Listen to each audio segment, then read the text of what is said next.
So when he made that post, it seemed like he might feel like, you know, how like, as far as how people view him, they might not view him how they might view somebody else when he's either doing the same or outperforming it type shit. Like, so do you think part of that comes from not all the drama and controversy next to my fucking name? Because we was doing a debate on my stream, like with him, and we just threw Durk out there as an artist or whatever, and like, I could honestly say, like, I don't feel like Durk will be like more versatile, a better artist than him, but like, when people listen to his songs, Durk be still like talking about certain things. Like, you would hear that and know what he talking about type shit, and it'd be like, it might hit harder because it's the drama, it's the storyline behind it, like the BDGD shit. And then Polo, he reaching that same level, but it's just the music. And people we was basically like wondering, like, if he did indulge in that, do you think like it wouldn't even be a question type shit, since he already competing or, you know, outdoing motherfuckers just with the music alone? Without, do you think like if that was added to it, it'll be like no competition? I feel like Polo and Durk are both great artists, and then the fact that they are both even debatable, because I even we grew up like listening to Durk music and watching his music videos, so that's just amazing for him to even be in the same category.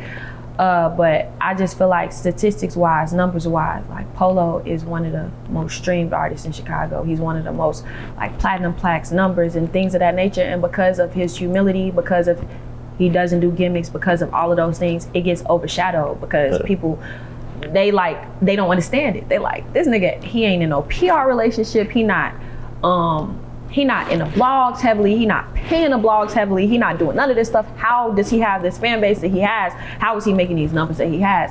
And it's not up for people to understand. It's up to his core fan base who loves and supports him that keeps putting them numbers up. Do I feel like it would be a debate if he was in the public eye and doing the gimmicks and all of that?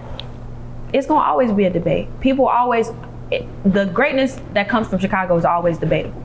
People might say like Durk, oh yeah, he only known because of this or because of that. No, he's a talented artist. He makes great music. Chief Keef, talented artist, makes great music. All Chicago artists are so talented and they make great music.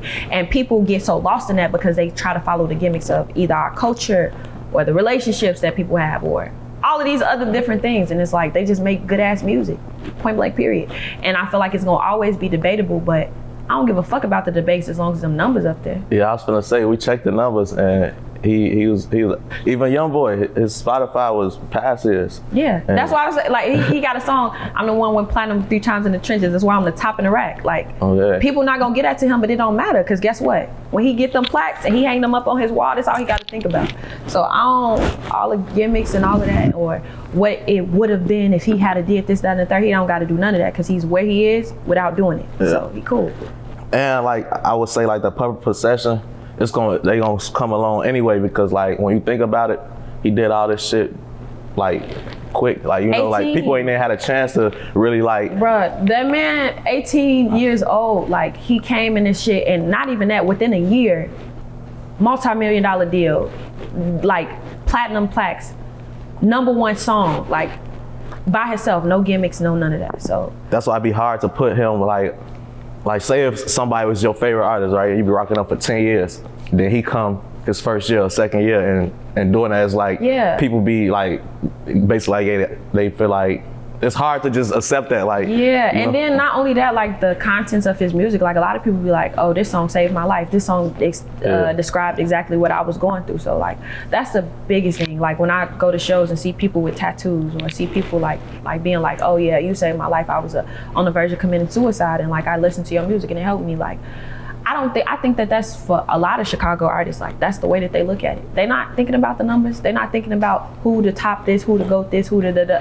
Like we literally pass life expectancy with just by being here and being in a position of success and wealth. So I just commend everybody, to be totally honest. For sure. Do you think like the approach he took without all the controversy as far as coming out of Chicago is like very hard? Because I know a lot of talented artists, and like I be want to be able to do something for them, but I don't know what to do. Like, but I see it be like they there. but it seems like when you don't have that shit attached, people don't catch on a lot. Like, yeah. I feel like whatever is meant for you is meant for you, and you're gonna start taking the type of approaches to get to where you need to be. So say for instance, you could just be this average Joe, and then you meet a girl and she's influential, and then you start rapping, and then you attach yourself to her, and then you start doing music, and your music start going up because of her.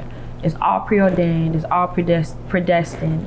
So it's supposed to happen in that way. So I just feel like certain people, like they go and they encounter certain things in their life that helps advance their career, and I wouldn't necessarily call it gimmicks. I wouldn't necessarily be like, oh, this the only reason why. All of that shit, it was supposed to happen the way it was supposed to happen. Like, so.